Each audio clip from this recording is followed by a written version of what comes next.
রমেশ কোথায়? হ্যাঁ তো বাড়িত নাই, এই বেন না কালা ফরজ গোসল করে বাইর রইছে, এখন পর্যন্ত ঘরে আহে নাই। আহা, কি সুন্দর কথা। হ্যাঁ, আমার 3 মাসের ভাড়া বাকি রয়েছে, আমার ভাড়া না দিয়ে উনি ফরজ গোসল করে বাড়ির থেকে বেরিয়েছে। কি সুন্দর ভাবে করছেন। হ্যাঁ শোনো, এই 3 মাসের ভাড়া না দিতে পারলে তাই তাই কি হারবেন? বাড়ি থেকে বাইর করে দেবেন?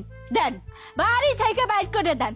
ওর মতন একটা অপদার্থর এই বাড়িতে থাকার কোনো প্রয়োজন নাই। হোনেন, ওই সে একটু বাধাই মে যে কিনা বাসা ভাড়া দিতে পারে না, হে আবার থাকবে ভাড়া বাসায়। হোনেন, মেলা অশান্তি পোহাইছি, আপনি এগোই করে বাড়ি থেকে বাইর করে দেন, বাইর করে দেন।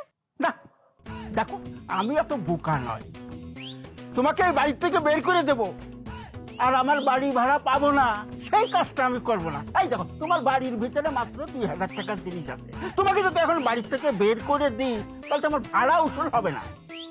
সেই জন্য বলছি, তোমাকে আমি 1 সপ্তাহ টাইম দিয়ে গেলাম। এই 1 সপ্তাহের ভিতরে যদি ভাড়া না দাও তাহলে কিন্তু তোমার খবর আছে, বলে গেলাম।